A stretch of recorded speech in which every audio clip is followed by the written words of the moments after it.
नमस्कार, मैं अभिषेक और आप देख रहे हैं न्यूज ब्लास्ट। आइए रुक करते हैं खबर की ओर।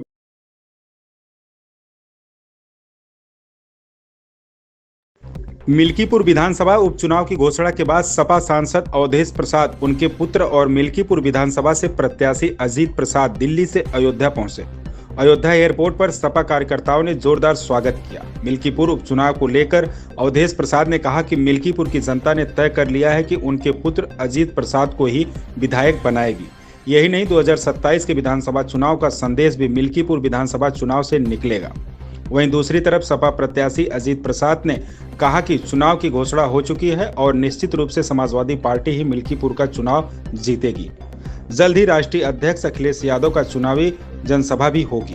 अजीत प्रसाद ने कहा कि भाजपा ने अगर विकास किया होता तो सीएम योगी समेत पूरी कैबिनेट को यहां आना नहीं पड़ता। मिल्कीपुर विधानसभा क्षेत्र में छुट्टा जानवरों से कितने लोगों की जान चली गई, क्या कोई भाजपा नेता उनसे मिलने गया? जनता सब जानती है, समाजवादी पार्टी ही मिल्कीपुर में चुनाव जीतेगी। कि जो एक वायरस अभी आया है उसको लेकर क्या सोचते हैं आप? कैसी व्यवस्था होनी चाहिए? क्या ऐसा है, ये महाकुंभ कोई नया नहीं है।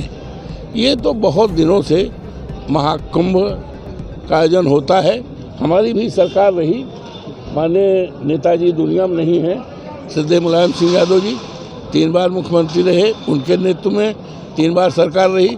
माननीय अखिलेश यादव जी के नेतृत्व में सरकार रही, जिनके सरकार में हमें रहने का सौभाग्य प्राप्त हुआ है। बहुत शानदार कुंभ की तैयारी का इंतजाम रहा है, जिसकी सराहना केवल देश नहीं दुनिया के लोगों ने हमारी सरकार के रहते और चलते जो महाकुंभ हुआ है, दुनिया को लोगों ने सराहना किया है। हमें उम्मीद है हमारी जो ये वर्तमान सरकार है उत्तर प्रदेश में, देश में जो वर्तमान सरकार है, वो महाकुंभ को बहुत अच्छे ढंग से आयोजित करेगी, जिससे देश विदेश और दुनिया के जो भी महाकुंभ में आवें उनको किसी तरह की परेशानी न हो।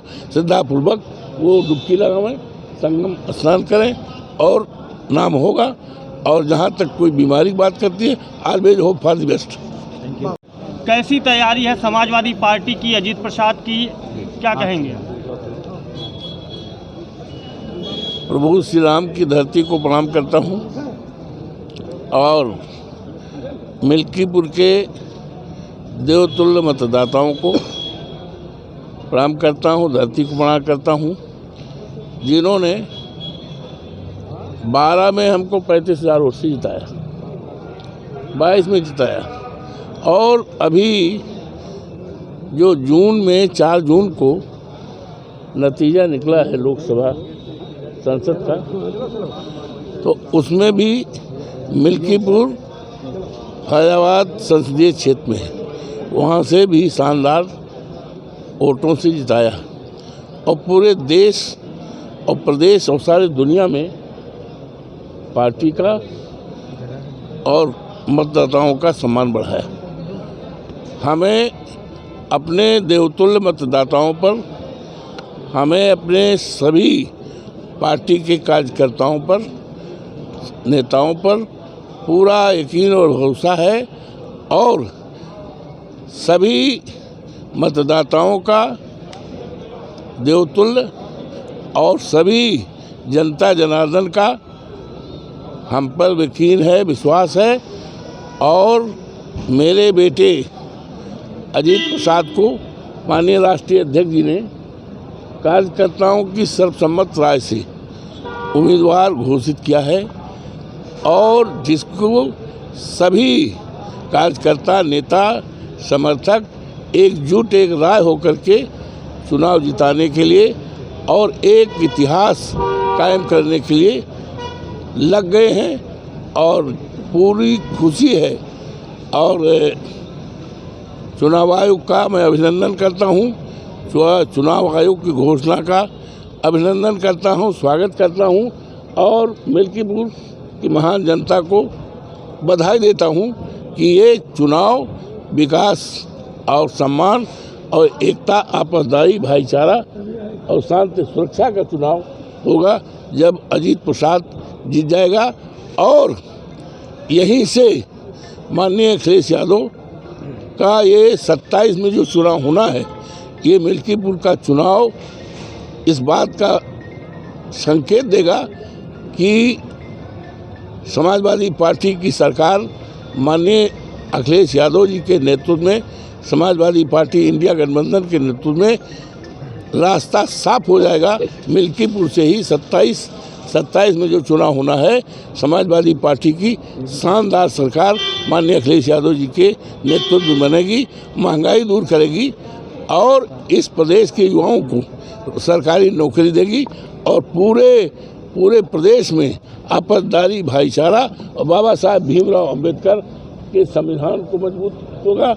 और अभी हाल में जो बाबा साहब भीमराव अंबेडकर के बारे में राज्यसभा में टिप्पणी की गई है, वो अपमान किया गया है। वो अपमान केवल बाबा साहब का ही नहीं है, वो अपमान हमारे संविधान का है और देश के करोड़ों लोगों का है, जो संविधान के तहत बाबा साहब के रहते और चलते उनके सम्मान दिया है, आदर दिया है, उनका अपमान हुआ है। और समाजवादी पार्टी और मिल्कीपुर ने इस बात को फैसला ले लिया है, ठान लिया है कि हम अजीत प्रसाद को जिता करके बाबा साहब भीमराव अंबेडकर का जो अपमान किया गया है, अपमान का बदला हम समाजवादी पार्टी अजीत प्रसाद को जिताकर, अखिलेश यादव जी के उम्मीदवार को जिताकर एक पूरे देश और प्रदेश में एक संदेश देंगे और चर्चा। सांसद जी, महाकुंभ है, वहाँ करोड़ों लोग आएंगे, फिर वहाँ से करोड़ों लोगों के अयोध्या आने की भी आशंका है। ऐसी आशंका जताई जा रही है कि करोड़ों श्रद्धालु अयोध्या आएंगे। डायरेक्ट लाइन हमारे खुद 3 आदमी है। जी, आप चुनाव की तारीख आ गई है, क्या मुद्दा रहेगा, कैसी तैयारी चल रही है? पहले तो मैं आप लोग सभी पत्रकार बंधुओं को मैं धन्यवाद देता हूं कि आपने मुझे बोलने का मौका दिया है। जैसे कल चुनाव आयोग ने चुनाव की घोषणा करी है, वैसे तो ये चुनाव पहले ही हो जाना चाहिए, लेकिन किसी कारणवश ये चुनाव रुका था। 10 विधानसभा की जो उपचुनाव थे उसमें मिल्कीपुर जो है कल चुनाव घोषित हुआ है। तो हम लोग सारे लोग तैयार हैं, समाजवादी पार्टी पूरी तरीके से तैयार है और मैं हृदय की गहराई से श्री राष्ट्रीय अध्यक्ष श्री अखिलेश यादव जी को बहुत बहुत धन्यवाद देता हूँ, उनको बधाई देता हूँ। समाजवादी पार्टी के सारे कार्यकर्ता लगे हुए हैं और हम लोग बहुत मजबूती से और बहुत बड़े अंतर से ये चुनाव जीतने जा रहे हैं। मुख्यमंत्री के साथ 16 मंत्री मिल्कीपुर में लगाए गए हैं, कैसे? मैं आपसे बताना चाहता हूं कि जैसे लोकसभा केंद्र में इनकी तीसरी बार सरकार है और राज्य में दूसरी बार सरकार है। अगर इन्होंने विकास किया होता तो पूरी कैबिनेट जो आज मिल्कीपुर में उतरी है वो नहीं होती और पूरा जिम्मा जो है इस प्रदेश के मुख्यमंत्री योगी आदित्यनाथ ने भी डेरा डाल रखा है, उनको वहाँ पे आने की इतनी ज़रूरत नहीं पड़ती। बहुत मुद्दे हैं, जैसे सबसे बड़ा ज्वलनशील मुद्दा है छोटे जानवर का, जिससे कितने किसानों की जान गई है। मैं पूछना चाहता हूं आपके माध्यम से कि क्या इनके जो कैबिनेट उतरी हुई है या इनके जो भी मंत्री लगे हुए हैं, क्या उन परिवारों से जाके मिले आज तक, उनके सुख दुख को बांटा, वो परिवार कैसे रह रहा है, कभी ये लोग गए देखने? अजीत जी, क्या संबल का मुद्दा मिल्कीपुर विधानसभा चुनाव में असर करेगा, क्या ये भी मुद्दा रहेगा? देखिए, जैसे वहाँ के जो सांसद हैं जियाउल हक जी, वो वहाँ पे नहीं थे, लेकिन उनके ऊपर भी जो है मुकदमा लिखा गया और सिर्फ एक जात को लेके, एक बिरादरी को लेके ये सरकार टारगेट कर रही है। और ये मुद्दा जो है मिल्कीपुर में कहीं नहीं दिखेगा। यहाँ की मीडिया पे विश्वास नहीं है, अंतर्राष्ट्रीय मीडिया बुलाने की बात हो रही है, राष्ट्रीय जी कह रहे हैं। जी, जी कह रहे हैं कि यहाँ की मीडिया पे विश्वास है, अंतर्राष्ट्रीय मीडिया नहीं, हमारे राष्ट्रीय अध्यक्ष जी को पूर्णतः आप सभी पे विश्वास है। क्या अखिलेश यादव जी मिल्कीपुर चुनाव के दौरान अयोध्या आएंगे? अब देखिए, कल जो है चुनाव की तारीख घोषित हुई है, 5 फरवरी को वोट पड़ेगा, 8 तारीख को गिना जाएगा और उससे पहले अखिलेश यादव जी का कार्यक्रम लगेगा। और क्या मंदिर भी जाएंगे अखिलेश जी? अभी देखिए, मंदिर जो है पूर्णतः बना नहीं है और मैं आपके ही माध्यम से कहना चाहता हूं, जब मंदिर पूरी तरीके से बन के कंप्लीट हो जाएगा तो हमारे राष्ट्रीय अध्यक्ष जी वहां पे जरूर जाएंगे। एक मिनट सिंगल विजुअल बना विजुअल वीडियो।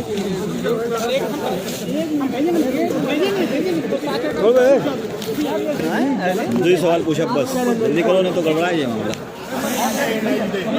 जी आ जाएंगे तो गड़बड़ा जाएगा। इस खबर में बस इतना ही। बने रहिए न्यूज़ ब्लास्ट के साथ।